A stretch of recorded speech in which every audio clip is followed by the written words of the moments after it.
The virus does not discriminate between nations and people, nor do the catastrophes imposed by uncertain weather patterns.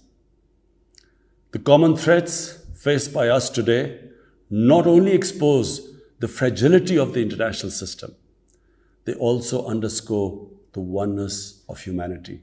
By the grace of Almighty Allah, Pakistan has been successful so far in containing the COVID pandemic. Our collaborated strategy of smart lockdowns helped save lives and livelihoods and kept the economy afloat. Over 15 million families survived through a social protection program of Asas.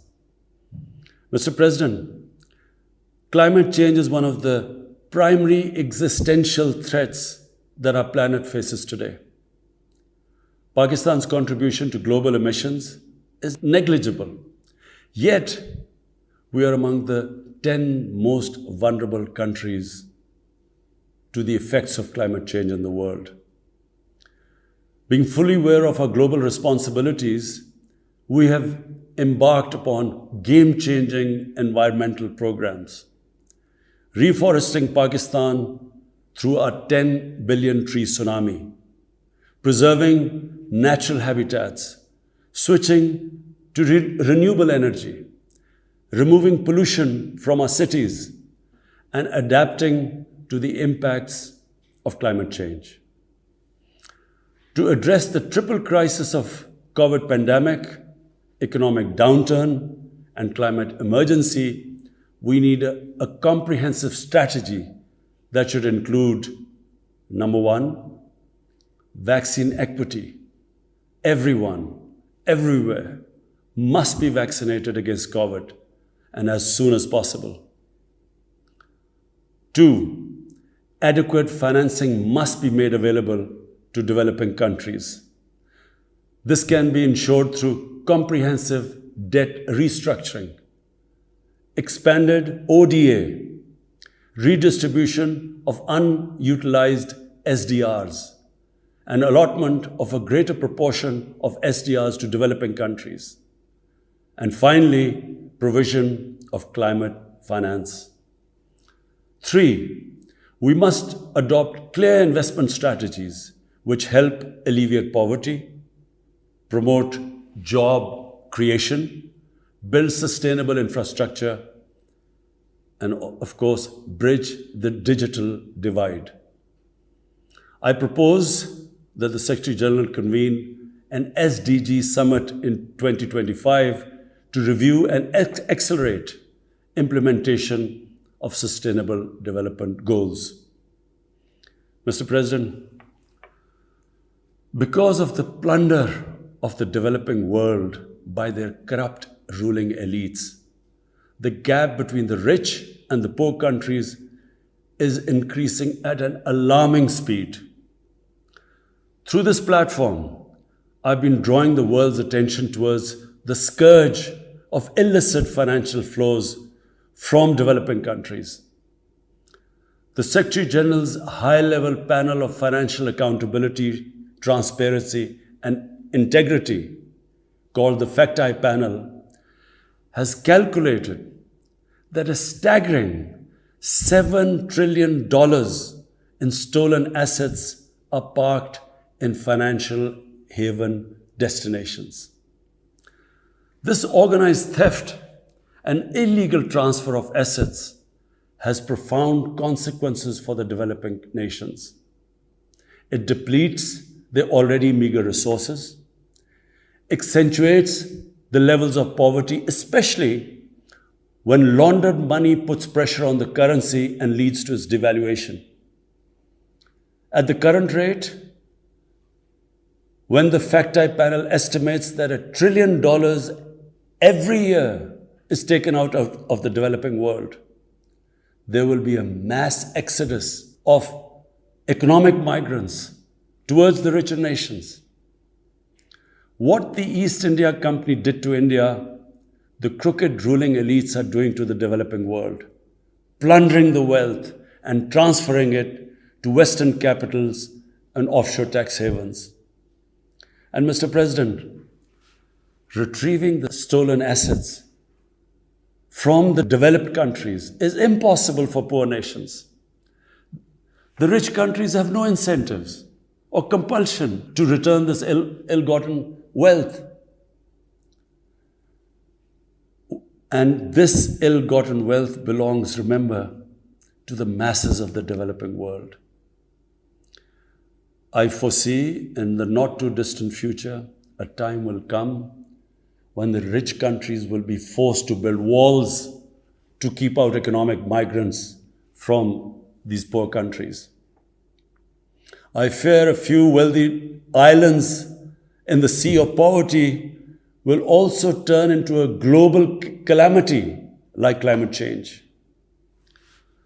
The General Assembly must take steps meaningfully to address this deeply disturbing and morally repugnant situation, naming and shaming the haven destinations and developing a comprehensive legal framework to halt and reverse the illicit financial flows are most critical actions to stop this great economic injustice. And at a minimum, the recommendations of the Secretary General's FACTI panel should be fully implemented. Mr. President, Islamophobia is another pernicious phenomenon that we all need to collectively combat. In the aftermath of the 9/11 terrorist attacks, terrorism has been associated with Islam by some quarters.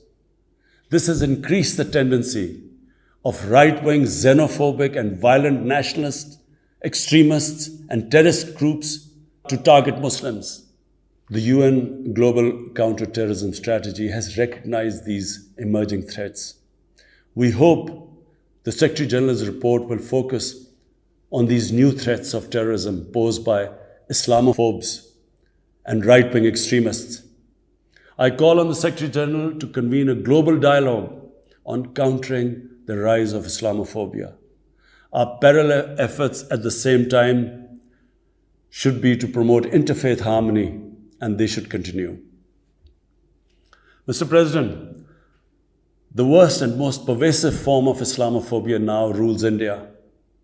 The hate-filled Hindutva ideology propagated by the fascist RSS-BJP regime has unleashed a reign of fear and violence against India's 200 million Muslim-strong community. Mob lynching by cow vigilantes, frequent pogroms such as the one in New Delhi last year, discriminatory citizenship laws to purge India of Muslims, and a campaign to destroy mosques across India and obliterate its Muslim heritage and history are all part of this criminal enterprise. New Delhi has also embarked on what it ominously calls the final solution for Jammu and Kashmir dispute. It has undertaken a series of illegal and unilateral measures in occupied Jammu and Kashmir since 5th August 2019.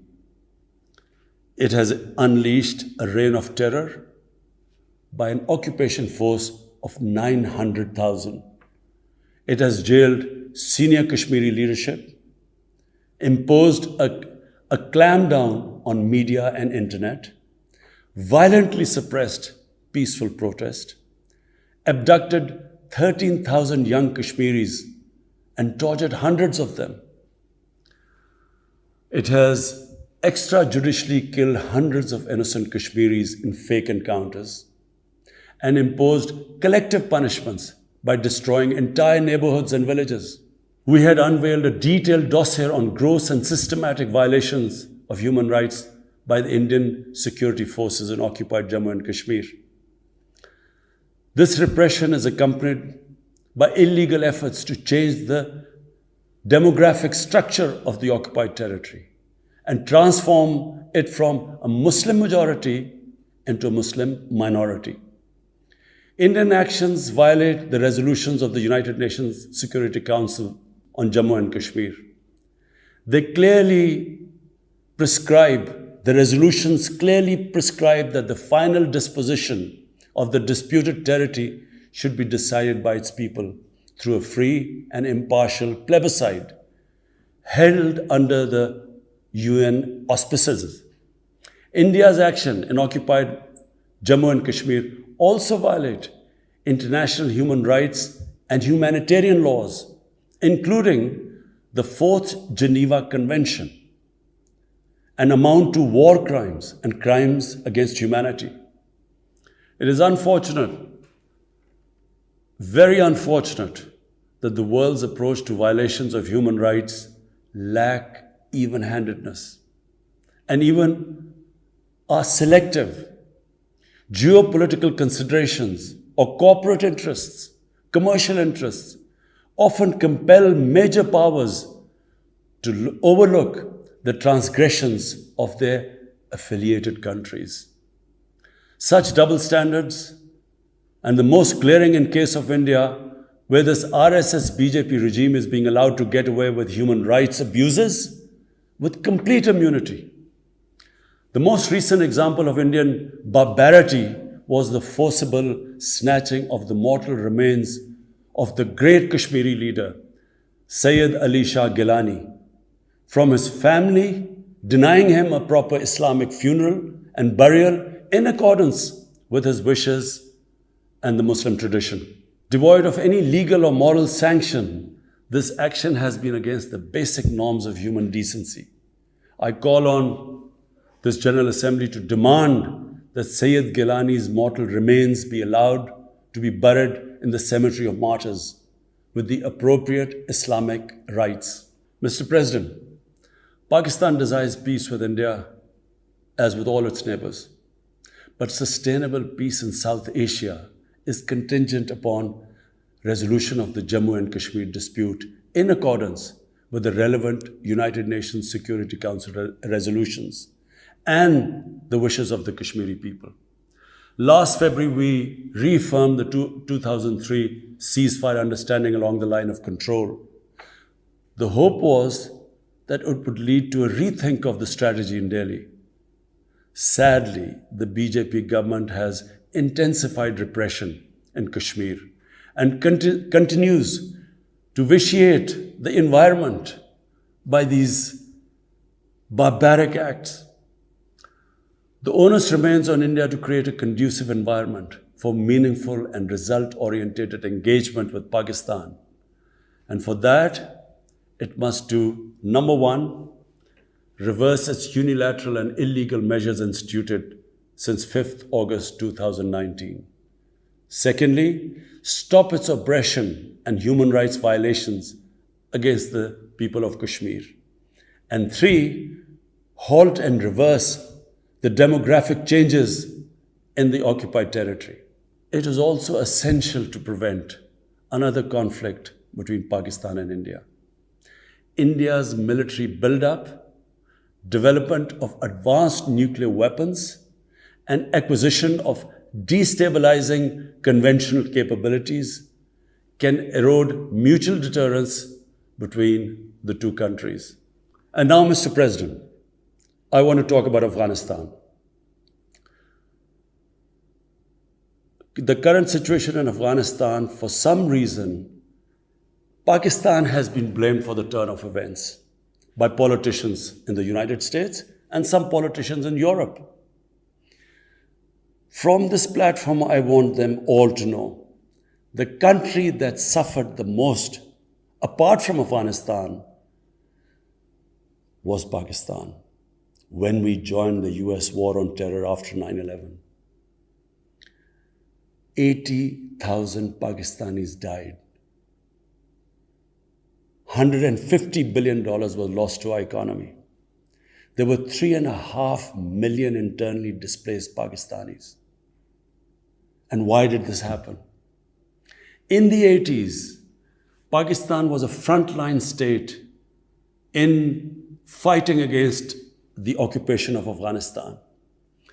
Pakistan and the United States trained mujahideen groups to fight for the liberation of Afghanistan.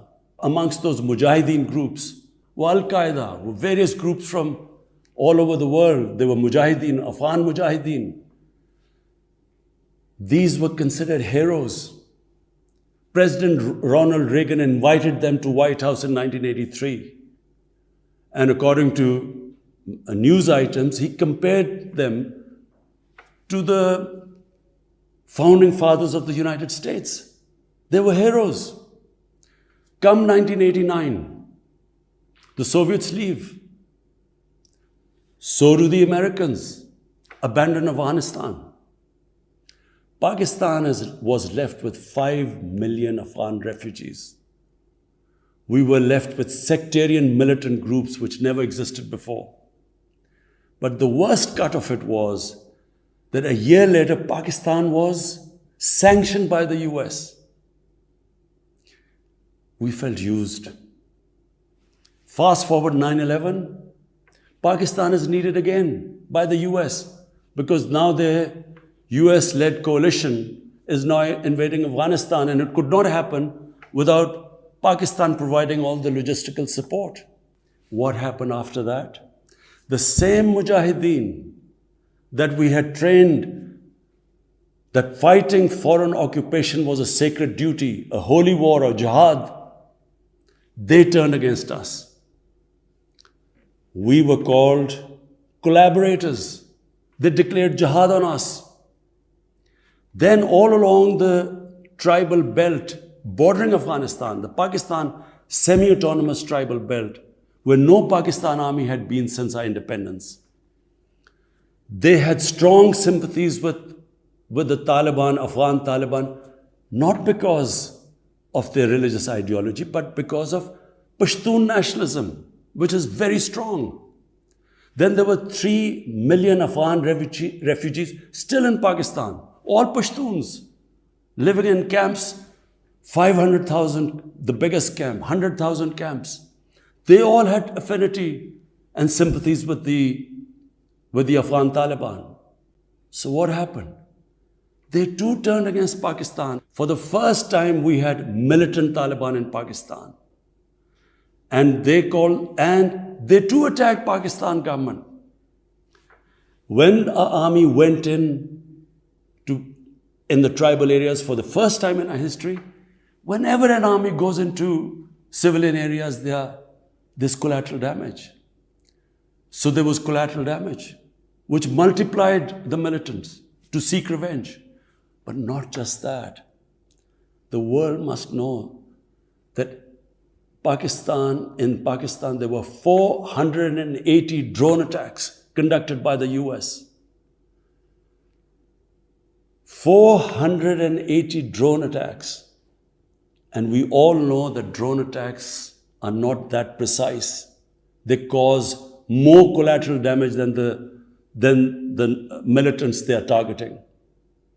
So, who did the people whose relatives were being killed? Who did they seek revenge? Against Pakistan.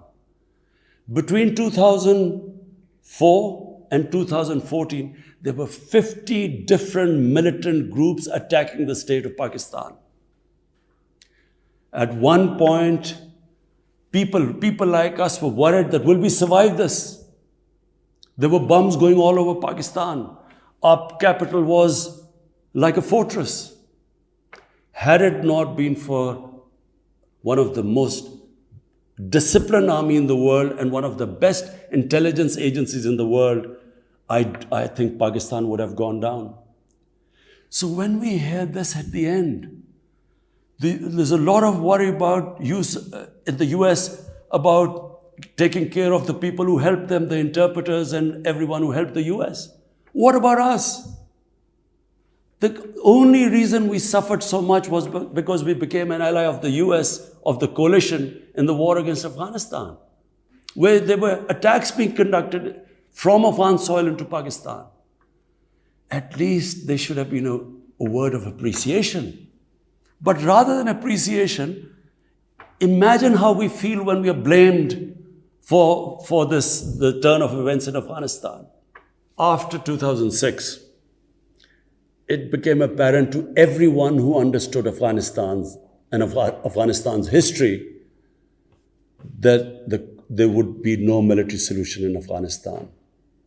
I went to the US I spoke to think tanks. I met at the time Senator Biden, Senator John Kerry, Senator Harry Reid. I tried to explain to them that there would not be any military solution and political settlement was the way to go forward.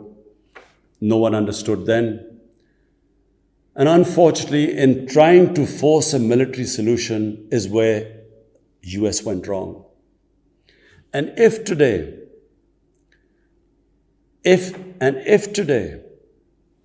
the world needs to know why the Taliban are back in power, all the world has to do is do a deep analysis of why 300,000 well-equipped Afghan army, and remember, Afghans are one of the bravest nations on earth. Why did this 300,000 Afghan army give up without a fight? The moment a deep analysis of this is done, the world would know why the Taliban are back in power, and it's not because of Pakistan. So, Mr. President, right now, the whole world community should think, what is the way ahead? There are two paths we can take. If we neglect Afghanistan right now, according to the UN, half the people of Afghanistan are already vulnerable. And by next year, almost 90% of people in Afghanistan will go below the poverty line. There's a huge humanitarian crisis looming ahead. And this will have serious repercussions, not just for the neighbors of Afghanistan, but it will have repercussions everywhere if a destabilized, a chaotic Afghanistan again becomes a safe haven for international terrorists. The reason why the US came to Afghanistan in the first place. So therefore, there is only one way to go. We must strengthen this current government, stabilize it, for the sake of the people of Afghanistan. What have the Taliban promised? They will respect human rights. They will have an inclusive government. They will not allow this soil to be used by terrorists. And they have given amnesty. Now, if the world community incentivizes them, encourages them to walk this talk, it will be a win-win situation for everyone.